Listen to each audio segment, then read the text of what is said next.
Clara Hayes thought the worst thing that could happen on a bleak, rain-soaked Tuesday was dropping her tips. She was dead wrong. When her exhausted, trembling hands sent a scalding cup of dark roast cascading down the custom Tom Ford lapels of Dominic Rossi, a phantom billionaire. The feds had been trying to nail for a decade. She knew her life was effectively over. The silence in the crowded cafe was absolute, heavy enough to choke on. He didn't yell. He didn't raise a hand. He just looked at her with eyes like crushed ice, wiped his jaw, and walked out. Clara expected a bullet in the alleyway. What she got the very next morning was the deed to the building, a multi-million-dollar buyout, and a terrifyingly polite invitation she simply couldn't refuse. The espresso machine at the grind and bean let out a high-pitched, mechanical shriek that mirrored the tension knotting at the base of Clara's neck. It was 7:45 a.m. in the heart of Chicago's financial district, an hour where time wasn't just money, it was survival. The cafe was packed shoulder to shoulder with analysts, bankers, and lawyers, all vibrating with caffeine and impatience. Clara Hayes wiped a strand of damp, copper-colored hair from her forehead, leaving a smudge of roasted espresso dust across her pale skin. She was 24, drowning in $80,000 of her late mother's medical debt, and currently working a double shift to make rent on a miserable studio apartment in the South Side. She moved behind the counter with practiced, frantic grace, pulling shots, steaming oat milk, and calling out names with a voice she had to force to remain cheerful. Double macchiato for Stephen, iced Americano for Rachel. The bell above the glass door chimed, barely audible over the din of the morning rush. Yet, within 3 seconds, the atmospheric pressure in the room shifted. It wasn't a sudden silence, but rather a rapid, contagious suppression of noise. The loud hedge fund bros in the corner lowered their voices. The frantic typing of the freelance writers stopped. Clara, sensing the shift, looked up from the steam wand. 3 men had entered. 2 of them were built like freight trains, wearing charcoal suits that stretched uncomfortably across massive shoulders. They stepped aside, acting as human shields, to allow the 3rd man to walk forward. Dominic Rossi did not look like a mobster from the movies. There were no flashy rings, no cigar, no forced bravado. He carried himself with the lethal, silent grace of an apex predator that had never known a day of starvation. He wore a midnight blue, tailored suit that whispered of European craftsmanship, a crisp white shirt open at the collar, and an overcoat draped over his shoulders. His dark hair was meticulously styled, framing a face comprised of sharp angles, a strong Roman nose, and eyes so dark they looked like voids. Clara had seen him on the news. Everyone in the city had. Officially, Dominic Rossi was the CEO of Rossi Logistics, a company controlling 70% of the shipping ports on the Great Lakes. Unofficially, Detective Miller from the 12th Precinct, a regular at the cafe who took his coffee black and bitter, had warned Clara that Rossi was the undisputed king of the Chicago underworld. He controlled the unions, the docks, and, rumor had it, half the judges in the county. And now, he was standing in her line.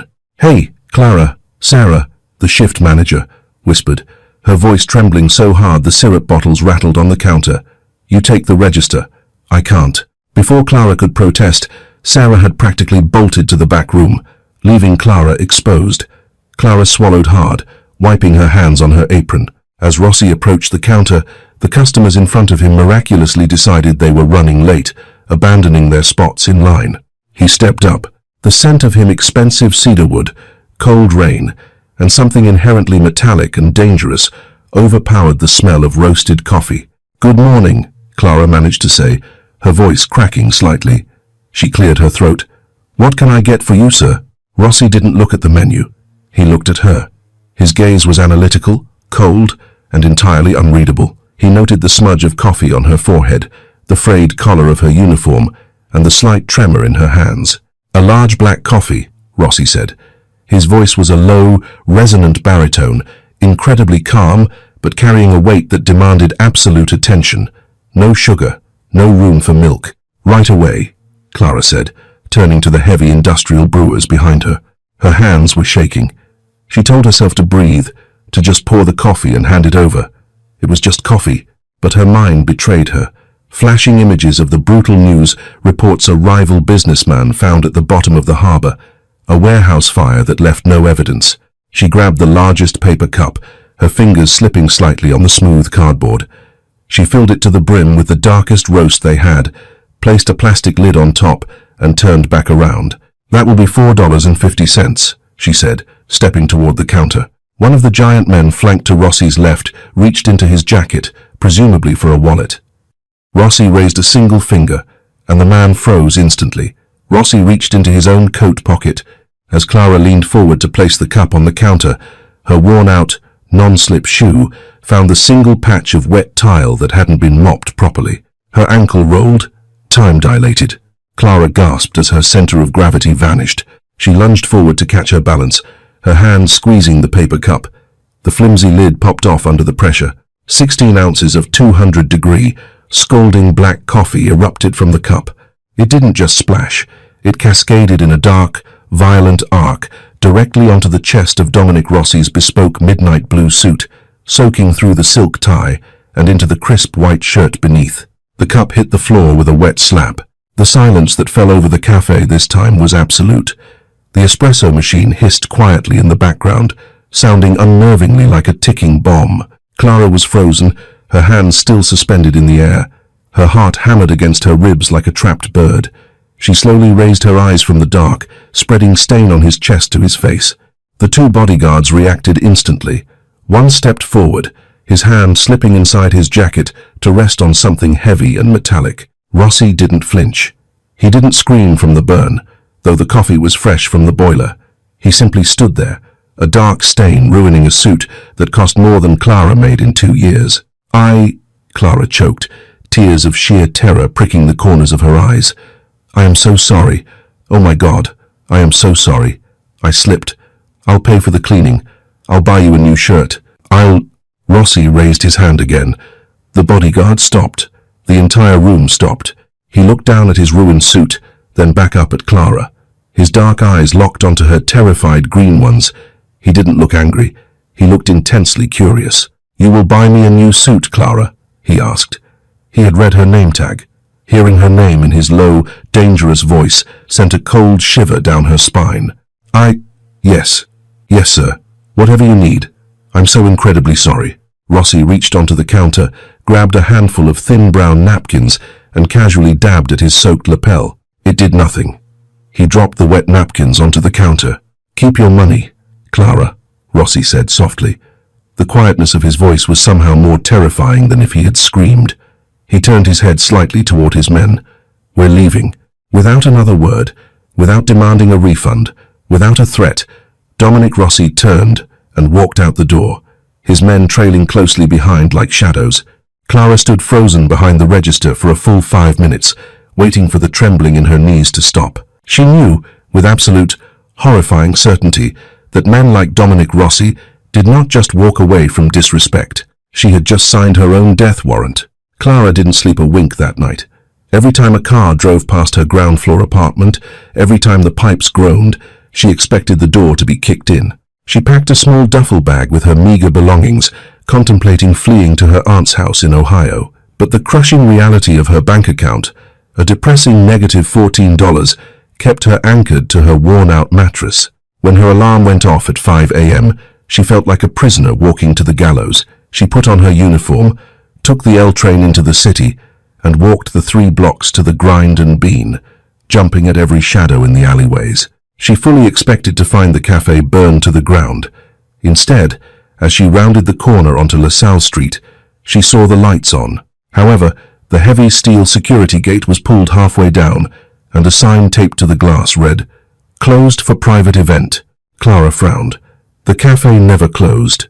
Their landlord, a greedy, penny-pinching man named Arthur Henderson, charged exorbitant rent that required the shop to be open 7 days a week.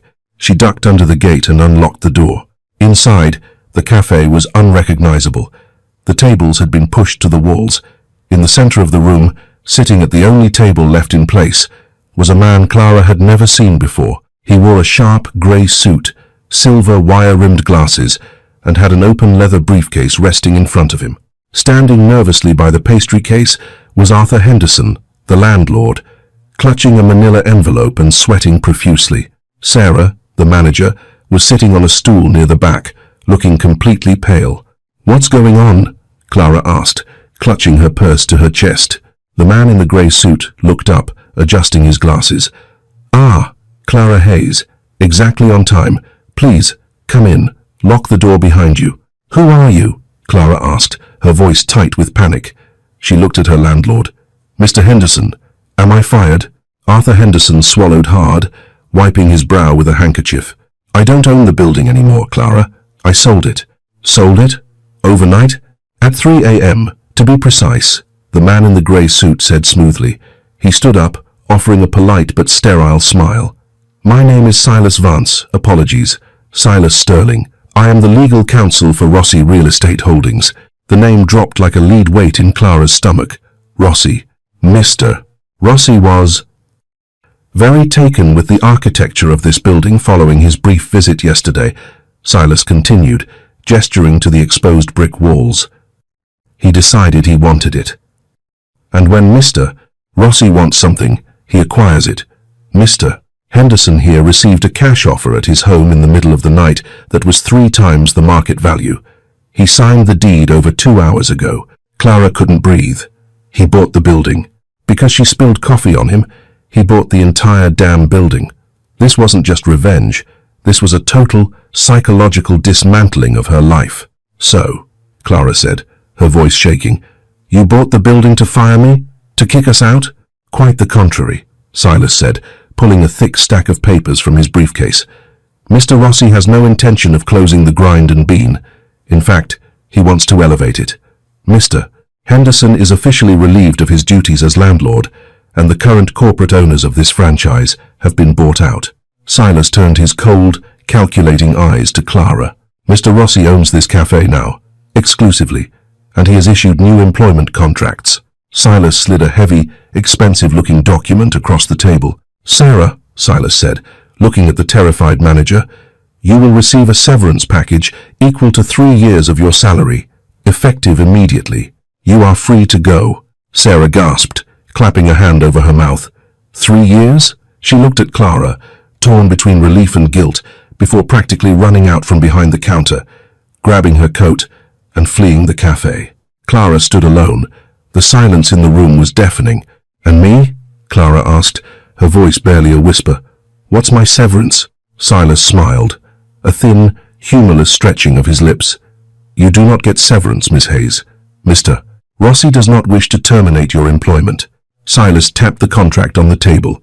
"Mr. Rossi believes that a debt is owed for the destruction of a piece of custom tailoring. You offered to pay him back. He is accepting your offer." Clara took a hesitant step forward, looking down at the legal jargon. "I told you, I have no money. I can't pay for a Tom Ford suit." "He doesn't want your money," Silas said calmly. "As of this morning, your $80,000 in medical debt has been purchased by Rossi Holdings and subsequently zeroed out, paid in full." Clara's knees buckled. She grabbed the edge of a chair to steady herself. "What? Why?" "Because," Silas said, his voice dropping an octave, "Mr. Rossi prefers his employees unburdened by outside distractions. You are no longer a barista, Miss Hayes. You are now the private property manager and personal coffee brewer for Dominic Rossi. Your new salary is $200,000 a year. You will live in the penthouse suite above this cafe, which is currently being renovated for you." Clara stared at him, her mind completely short-circuiting. "I don't understand. I poured boiling coffee on a Mafia boss. Why is he giving me a penthouse?" Silas began packing his briefcase. "Mr. Rossi is a man who values unpredictability. Most people cower, beg, or run when they wrong him. You offered to buy him a new shirt from a waitress's salary. He found it amusing." Silas snapped the briefcase shut. "Sign the contract, Clara. A car will be here at noon to take you to your new wardrobe fitting. Mr. Rossi expects his afternoon espresso delivered to his private office at precisely 3 p.m. Do try not to spill it this time." At precisely noon, a midnight black Lincoln Navigator idled at the curb outside the Grind and Bean. The driver, a broad-shouldered man with a fractured nose who introduced himself only as Bennett, held the rear door open. Clara, still wearing her faded jeans and a threadbare sweater, hesitated before sliding into the pristine, cream leather interior. The air inside smelled of expensive polish and ozone. Bennett didn't take her to a department store. He navigated the chaotic Chicago traffic with terrifying precision, pulling up to an unmarked, frosted glass storefront on Oak Street, the city's most exclusive luxury shopping district. Inside, a severe-looking woman named Genevieve was waiting. There were no price tags on the garments lining the walls. Over the next 2 hours, Clara was subjected to a ruthless, highly efficient transformation. Her worn-out sneakers were replaced with sensible but lethal Christian Louboutin pumps. Her threadbare sweaters were swapped for tailored Max Mara silk blouses, charcoal pencil skirts, and a perfectly cut cashmere trench coat. Mr. Rossi's instructions were specific, Genevieve murmured, pinning a hem with blinding speed. Understated, professional, unapproachable. You are representing his personal estate now, Miss Hayes. You must look like you belong in rooms where millions are moved before breakfast. By 2:15 p.m., Clara stared at a stranger in the three-way mirror. She looked sharp. She looked expensive. She looked like a woman who didn't flinch when boiling coffee hit a billionaire. Bennett drove her to the Rossi Logistics headquarters, a towering skyscraper of black glass and steel in the loop. Clara's stomach plummeted as she stepped into the cavernous, marble-floored lobby. Security personnel, all wearing discreet earpieces, nodded respectfully as Bennett escorted her to a private, keycard access elevator. They bypassed the standard 60 floors, shooting straight to the penthouse level. The elevator doors chimed open to a sprawling, minimalist reception area overlooking Lake Michigan. Behind a curved mahogany desk sat an executive assistant who looked up, assessed Clara's new attire, and nodded toward a pair of massive double doors. He's expecting you, Miss Hayes. The pantry is to your left. The beans were flown in from Colombia this morning. Clara found the private pantry. It was a marvel of culinary engineering, dominated by a gleaming, custom-built La Marzocco Linea mini espresso machine. Her hands moved on autopilot, finding comfort in the familiar mechanics of grinding, tamping, and extracting the perfect shot. The aroma of the fresh, dark roast settled her racing heart. She poured the crema-rich espresso into a delicate porcelain cup, placed it on a silver saucer, and walked toward the double doors. She knocked once. "Enter." Rossi's voice resonated through the heavy wood. Clara pushed the door open. The office was vast, lined with leather-bound books and floor-to-ceiling windows. Dominic Rossi stood behind a massive desk, wearing a fresh, charcoal Brioni suit that fit him flawlessly. But he wasn't alone. Sitting in one of the leather visitor chairs, a stark contrast to the opulent surroundings, was Detective Miller, the same gruff, trench-coat-wearing cop who took his coffee black at her cafe every morning. Miller turned around, his eyes widening in absolute shock as he took in Clara's transformation. "Clara? What the hell are you doing here?" Dominic didn't miss a beat. He stepped around the desk, his dark eyes locking onto Clara with a terrifying intensity. "Miss Hayes is my newly appointed property manager. She also handles my personal scheduling and dietary requirements. Put the espresso on the desk, Clara." Clara walked forward on unsteady legs, feeling Miller's scrutinizing gaze burning a hole into the side of her head. She set the saucer down with a soft clink. "You've got a waitress playing property manager, Rossi?" Miller scoffed, standing up. "You think buying a coffee shop on the south side hides what you're really doing? We know about the shipment coming into Navy Pier tonight. You're getting sloppy." "I am a legitimate businessman, detective," Dominic said softly, taking a sip of the espresso. He closed his eyes for a fraction of a second, a silent nod of approval. "And Clara is not a waitress. She is an employee who demonstrated exceptional accountability, something the Chicago Police Department could learn from." Miller pointed a thick, calloused finger at Dominic. "You keep playing these games. I'm telling you, Rossi, I'm going to find the leak in the docks, and I'm going to put you away. And Clara," Miller turned to her, his voice dropping to a warning register, "if you know what's good for you, you'll walk out of this building and never look back. Men like him don't have employees. They have accomplices." "Are we finished, detective?" Dominic interrupted, his voice suddenly dropping to a deadly chill. "Or do I need Silas to call the mayor's office regarding police harassment again?" Miller's jaw clenched. He adjusted his coat, shot Clara one last look of profound pity, and stormed out of the office, the heavy doors slamming behind him. The silence that followed was heavy. Clara stood frozen, her hands clasped tightly in front of her. Dominic set the empty espresso cup down. "He is right about one thing, Clara. You are in a dangerous position now. but walking away is no longer an option. Why me? Clara finally snapped, the fear giving way to a sudden, desperate surge of anger. I spilled coffee on you. I'm a nobody with $80,000 of medical debt. Why buy my building? Why pay it off? Why dress me up like a doll and put me in the middle of a war with the police? Dominic leaned against the edge of his desk. For the first time, the cold, calculating mask slipped, revealing something darker and infinitely more tired. Because, Dominic said, your $80,000 in medical debt was held by a collection agency owned by the Falcone family. Clara blinked, confused. The Falcones? My biggest competitors, Dominic clarified, his eyes darkening. They run the Southside rackets. They use predatory medical collections to bankrupt vulnerable families, forcing them out of their homes so they can buy the real estate for pennies. Your landlord, Mr. Henderson, was about to sell your building to them. Clara felt the blood drain from her face. Her mother had died in agonizing pain because the hospital refused a specialized treatment due to lack of insurance. The subsequent debt had crushed Clara for years. It wasn't just a broken healthcare system, it was a targeted, mob-run extortion racket. By buying your debt and buying that building in cash at 3 a.m., Dominic continued smoothly, I legally hijacked a multi-million-dollar real estate acquisition right out from under Lorenzo Falcone's nose. You aren't just a coffee brewer, Clara. You are the loophole I used to strike a crippling blow to the men who profited off your mother's death. Clara stared at him, her chest heaving. Hard karma. The men who ruined her life had just been robbed blind by the man standing in front of her. Before she could process the magnitude of this revelation, a side door to the office burst open. Papa, a tiny blur of pink tulle and dark curls launched across the oriental rug. Dominic's entire posture shifted instantaneously. The lethal, terrifying Mafia boss vanished. In his place was a man who effortlessly caught the small girl, hoisting her onto his hip with a genuine, brilliant smile that entirely transformed his harsh features. Ah, mia principessa, Dominic murmured, kissing the girl's cheek. She looked to be about 6 years old, with the same void-dark eyes as her father, but filled with an innocent, unblemished light. Clara stood utterly dumbfounded. A child. The ruthless king of the Chicago underworld, the man who the FBI and local cops were desperate to cage, was a single father. A silver-haired woman in a modest dress hurried into the room behind the girl, looking apologetic.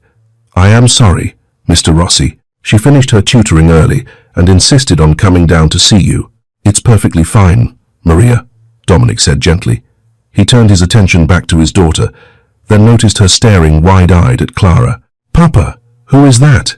The little girl asked, pointing a small finger. Dominic looked at Clara, his expression unreadable once again.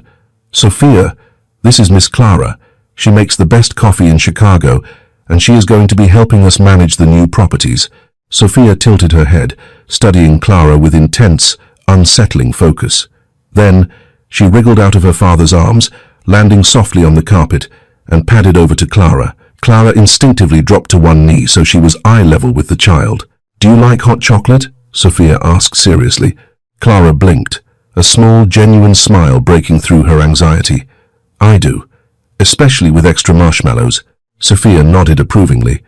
My mommy used to make it with marshmallows, but she went to heaven. Now Maria makes it, but she burns the milk. The words hit Clara like a physical blow. She looked up at Dominic. His jaw was clenched tight, a muscle feathering in his cheek. The pain in his eyes was raw and unguarded, a sharp contrast to the impenetrable armor he wore for the world. In that split second, Clara understood.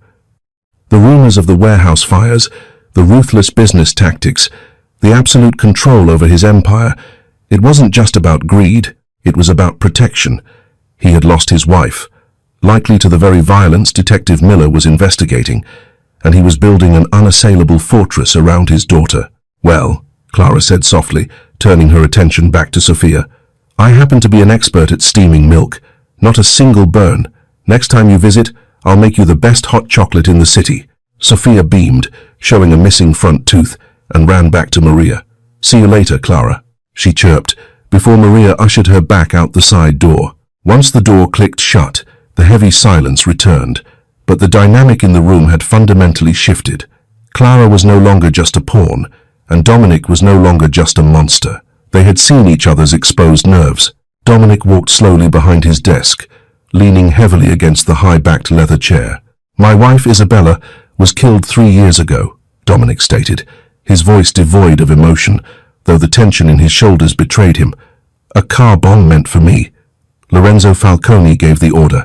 Clara gasped softly, her hands covering her mouth. "I have spent the last 3 years systematically dismantling the Falcone operation. Legally, illegally, I do not care." The medical debt racket was their primary cash flow for laundering money. By taking the Southside properties, I have effectively cut off their oxygen.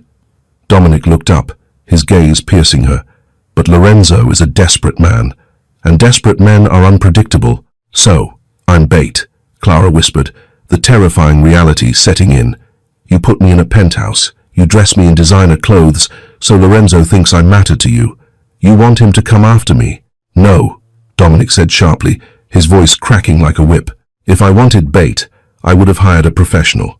I put you in the penthouse, Clara, because it is the most heavily fortified building I own outside of this one.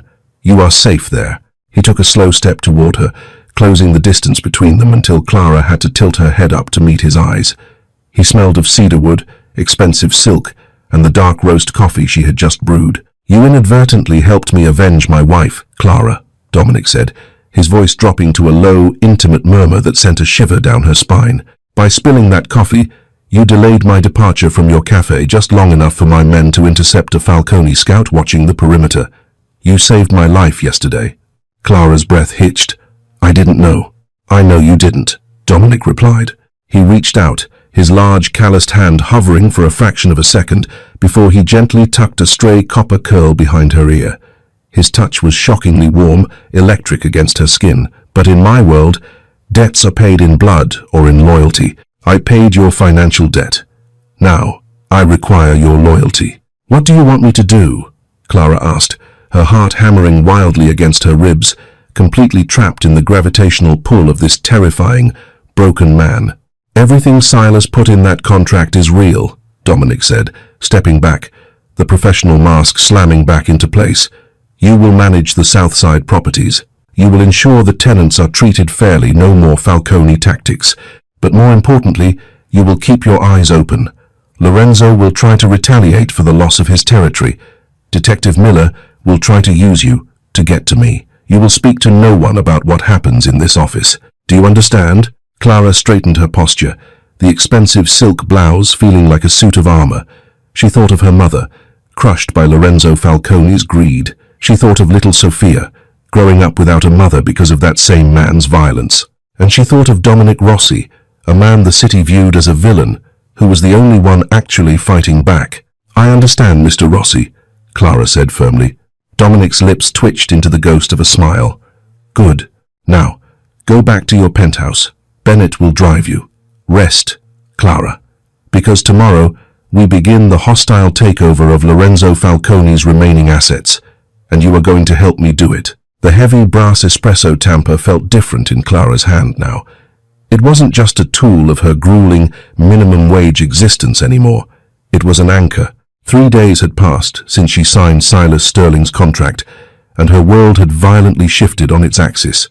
She now resided in the penthouse above the grind and bean. The space was a breathtaking expanse of exposed brick, floor-to-ceiling reinforced glass, and dark oak floors, completely juxtaposed against the gritty Southside street below. Bennett, the silent giant with the fractured nose, was stationed permanently in an unmarked SUV across the street. Clara was technically a property manager, but she still spent her mornings behind the cafe counter.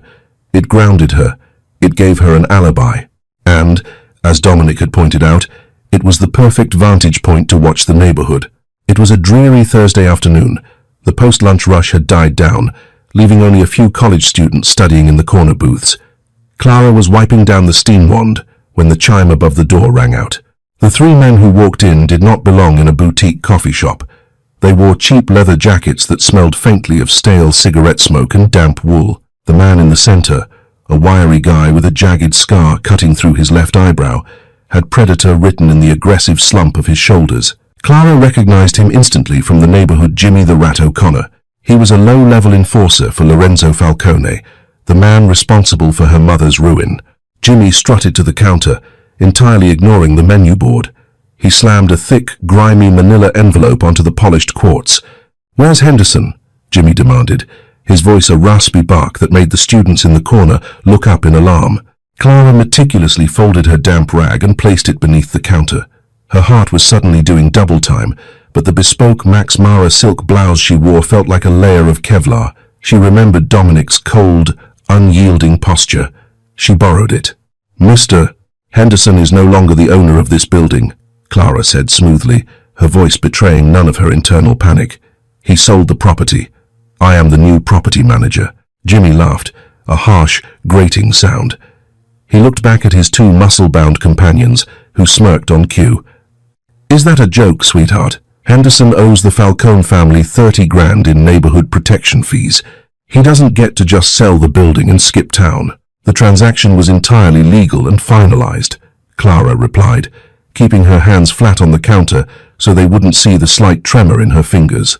"Any debts Mr. Henderson incurred prior to the sale are his personal liability. They do not transfer to the new ownership." Jimmy's amusement vanished, replaced by a dark, ugly sneer. He leaned over the counter, invading her personal space. The smell of peppermint gum and cheap cologne washed over her. "Listen to me, little girl," Jimmy whispered, his eyes locking onto hers. "I don't care what fancy piece of paper you have. This block belongs to Lorenzo. You're going to open that register. You're going to empty the safe in the back. And you're going to give me my envelope filled, or I'm going to smash that shiny espresso machine into scrap metal. And then we'll see how pretty that face looks when we start breaking the windows." One of the thugs behind him casually picked up a heavy ceramic sugar bowl, tossing it from hand to hand. Clara's mind raced. She could hit the silent alarm under the counter, but the local police precinct was notoriously corrupt, likely on Falcone's payroll. She glanced toward the front window. Bennett was already out of the SUV, his massive frame crossing the street with terrifying speed. But Clara didn't want to wait to be rescued. These were the men who had terrorized her mother. These were the men who preyed on the weak.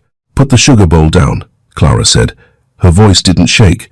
It cracked like a whip through the quiet cafe. The thug paused, surprised by the commanding tone coming from a woman half his size. Clara locked eyes with Jimmy. "You clearly haven't been briefed by your boss, Jimmy. So, let me explain how this is going to work. This building, the 3 apartment complexes down the street, and the medical debt collection agency you used to operate out of the strip mall on 4th Avenue, they no longer belong to Lorenzo Falcone. They were acquired by Rossi Real Estate Holdings." The color drained from Jimmy's face so fast it was almost comical. "Rossi?" he choked out. "Yes," Clara said, stepping forward so she was the one leaning over the counter now. "And Mr. Rossi does not pay protection fees. He is the protection. So, you have exactly 10 seconds to take your empty envelope and walk out that door before the man standing right behind you breaks both of your legs." Jimmy spun around. Bennett was standing inside the doorway, filling the space entirely. He didn't have a weapon drawn, but his massive hands were curled into fists, and the dead, empty look in his eyes was a promise of extreme violence. "Tell Lorenzo," Bennett rumbled, his voice vibrating in Clara's chest, "that the South Side is closed for business. If he sends his rats here again, we will send them back in boxes." Jimmy swallowed hard, his Adam's apple bobbing.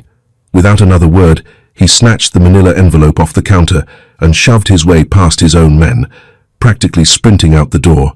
The other 2 followed immediately, keeping a wide berth around Bennett. The chime above the door echoed in the sudden silence.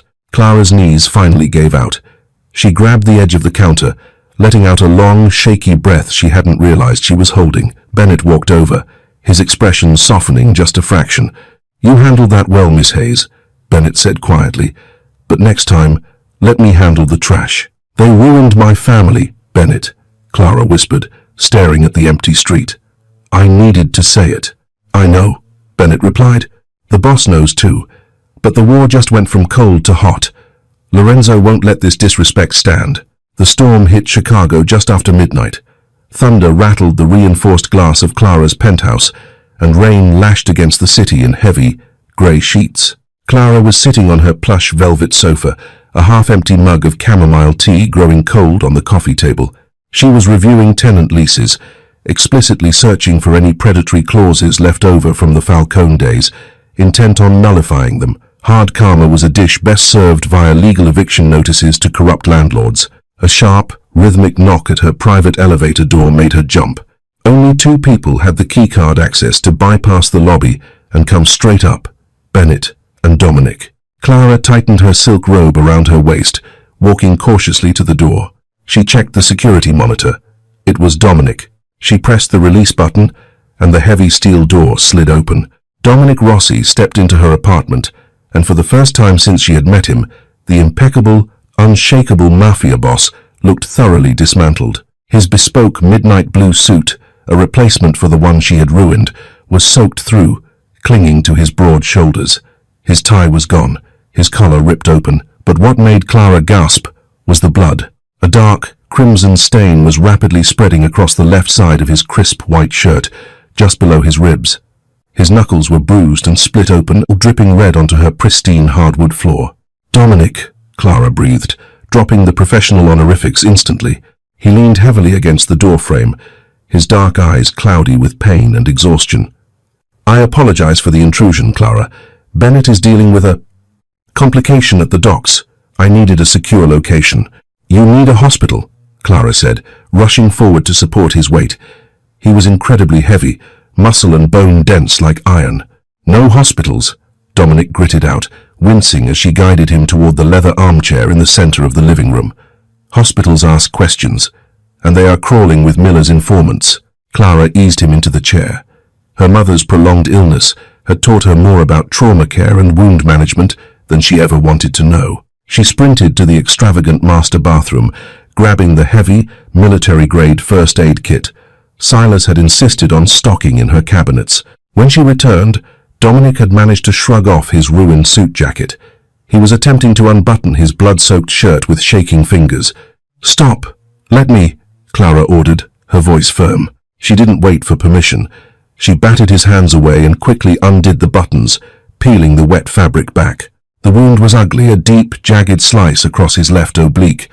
It wasn't a bullet hole, which was a minor miracle, but it was bleeding sluggishly. "Knife?" Clara asked, tearing open a package of sterile gauze. "Broken glass," Dominic hissed, as she pressed the gauze firmly against his side. "Lorenzo's men ambushed a shipment of electronics at Navy Pier. They thought I wouldn't be there personally." "You're a billionaire CEO," Clara scolded, her hands working quickly to clean the laceration with antiseptic. "Why on earth are you personally overseeing dock shipments in the middle of the night?" Dominic looked down at her. She was kneeling between his legs, her focus entirely on his wound, her copper hair falling in a messy cascade over her shoulders. "Because the men who work those docks need to know I bleed with them. Loyalty isn't bought, Clara. It's earned in the trenches." Clara looked up, her green eyes meeting his dark, intense gaze. The proximity was suddenly overwhelming. The scent of rain, copper, and his expensive cedarwood cologne filled her senses. The boundary between employer and employee, between Mafia boss and property manager, was evaporating in the dimly lit room. "You're going to need stitches," Clara said softly, her breath hitching slightly as his hand unexpectedly moved to rest on her shoulder. His thumb traced a slow, deliberate line against her collarbone. "I trust you to do it," Dominic replied, his voice a low rumble that vibrated through her. For the next 20 minutes, the only sounds in the penthouse were the driving rain against the glass and Dominic's sharp intakes of breath as Clara methodically sutured the wound. She worked with the precise, careful hands of someone who had spent her life taking care of broken things. When she finally tied off the last knot and applied a clean bandage, she sat back on her heels, wiping a bead of sweat from her forehead. "Done," she exhaled. Dominic didn't look at his side. He was looking at her. "You didn't flinch today," he said quietly. "Bennett told me what happened with Jimmy O'Connor." Clara swallowed hard, looking down at her blood-stained hands. "I was terrified, but I was more angry than afraid. They destroyed my mother's life over a few $1,000s. I wasn't going to let them take my dignity too." Dominic reached out, catching her chin with his uninjured hand, forcing her to look up at him. The sheer force of his presence was magnetic. "They will never touch you, Clara," Dominic vowed, the words carrying the heavy, unbreakable weight of a blood oath. "Lorenzo Falcone is a dead man walking, I am stripping him of his assets, his men, and his territory, and when he has nothing left, I will end him. Detective Miller thinks you're just as bad as them, Clara whispered, unable to pull away from his gaze. Do you? Dominic asked, his thumb gently stroking her jawline. It was a terrifyingly vulnerable question from a man who ruled with absolute authority. Clara thought of the way he looked at his daughter, Sophia. She thought of the fact that he bought a multi-million-dollar building just to erase a waitress's medical debt. He was violent, yes, he was dangerous, but he possessed a ruthless, twisted code of honor that Lorenzo Falcone lacked entirely. No, Clara breathed. I don't. The tension snapped. Dominic leaned forward, his mouth crashing down on hers. It wasn't a gentle kiss. It was desperate, bruising, and fueled by adrenaline and survival. Clara gasped against his lips, her hands instinctively flying up to grip his broad shoulders, pulling him closer despite his injury. The kiss tasted like black coffee and danger, a fierce claiming that sent a jolt of raw electricity straight to her core. For the first time in years, Clara didn't feel like a victim drowning in circumstances beyond her control. She felt powerful. She felt alive. Dominic broke the kiss, resting his forehead against hers, both of them breathing heavily in the quiet room. This is dangerous, Clara, Dominic murmured, his voice thick with desire and warning. If Lorenzo finds out what you mean to me, you won't just be an annoyance to him. You'll be a target. I'm already a target, Clara replied fiercely, her fingers tangling in his dark hair. I'm not running, Dominic. Before Dominic could reply, his encrypted cell phone buzzed violently on the coffee table. The jarring sound shattered the intimacy of the moment. Dominic picked it up, reading the text message. His expression turned instantly to stone. What is it? Clara asked, a cold knot forming in her stomach. It's Bennett, Dominic said, standing up stiffly and reaching for his ruined shirt. Detective Miller wasn't at the precinct tonight. He was at the docks, and he just arrested Lorenzo Falcone. Clara frowned, confused. Isn't that a good thing? The police finally did their job. No, Dominic said, his eyes flashing with a terrifying realization. Lorenzo wouldn't let himself be taken alive by a straight cop. Unless Miller isn't a straight cop. Dominic looked at Clara, the ruthless Mafia boss fully re-emerging. Miller works for Falcone, Dominic said, the pieces falling into a horrifying puzzle. He arrested Lorenzo to put him in protective custody, to keep him safe from me. And now, Lorenzo has the full weight of the Chicago Police Department operating as his personal hit squad. The realization hit the room like a physical shockwave. If Detective Miller was working for Lorenzo Falcone, then the entire Chicago Police Department's raid on the docks wasn't a sting operation, it was a rescue mission. Dominic grabbed his encrypted phone, his fingers flying across the screen. Bennett, pull the men back. Do not engage the police. It's a trap. He looked up, his dark eyes locking onto Clara. I need to get to Sophia. If Miller is clearing the board for Lorenzo, my daughter is the ultimate leverage. She's at the main estate in Lake Forest? Clara asked, her mind racing, adrenaline completely overriding her fear. Yes, with Maria and a 6-man security detail, Dominic said, shrugging on a heavy black overcoat to hide the blood still seeping through his bandage. But if Miller shows up with a federal warrant and a SWAT team, my men can't legally fire on them without turning this into a massacre. Clara ran to her desk, her eyes scanning the scattered documents she had been reviewing just an hour prior. She had been digging through the old leases and financial records from Arthur Henderson's safe, the paperwork from the buildings Dominic had bought out from under Lorenzo. Wait, Clara breathed, her finger stopping on a faded ledger. She looked at the routing numbers. Dominic, look at this. The medical debt collections. The money Lorenzo was extorting from families like mine. It wasn't just going into Falcone shell companies. Dominic stepped closer, his brow furrowed as he read the lines Clara was pointing to. These routing numbers, Clara said, her voice trembling with a sudden, fierce triumph. I recognize the bank code from my mother's old medical bills, but look at the disbursement column. 10% of every extortion payout was being routed to an LLC called Blue Shield Consulting. I looked them up an hour ago through the Cook County Assessor's public database to see if they held any local property. And? Dominic pressed, the lethal edge in his voice sharpening. The registered agent for Blue Shield Consulting is a woman named Catherine Miller, Clara said, looking up at him. Detective Miller's ex-wife. She filed for bankruptcy 2 years ago, but this LLC is holding over $4 million in offshore Cayman accounts. Miller isn't just protecting Lorenzo, he's his silent business partner. This is a direct paper trail of police corruption and racketeering. Dominic stared at the ledger, a slow, predatory smile spreading across his face. It was the look of a king who had just found the dagger to end the war. "Clara," he whispered, "you are a godsend." "Bennett is downstairs," Clara said, grabbing the ledger and stuffing it into her leather tote bag. She slipped on her trench coat. "Let's go save your daughter." The drive to Lake Forest was a blur of rain and terrifying speeds. Bennett drove the reinforced SUV like a battering ram through the flooded outskirts of the city. When they finally breached the wrought iron gates of the Rossi estate, the nightmare had already begun. 3 unmarked police cruisers were parked haphazardly on the manicured lawn. The front doors of the mansion were smashed open. "Stay in the car," Dominic ordered, drawing a heavy Glock 19 from his holster. "Not a chance," Clara said fiercely, clutching her bag to her chest. "I have the leverage. He won't shoot a civilian property manager in front of his own men. It ruins his cover." Dominic hesitated, seeing the absolute, unyielding fire in her green eyes. He nodded once. "Stay behind me." They moved silently up the stone steps and into the grand foyer. The house was eerily quiet until a voice echoed from the second-floor landing. "Tell your men to drop their weapons, Rossi." Dominic and Clara stepped into the main hallway. At the top of the sweeping mahogany staircase stood Detective Miller. He had his service weapon drawn, pointed directly at Dominic's head. Behind Miller, looking terrified but unharmed, was little Sophia, clutched tightly in the arms of Maria, the nanny. 2 uniformed cops had their rifles trained on Rossi's personal security detail, who were standing down with their hands raised. "It's over, Dominic," Miller sneered, looking down at them.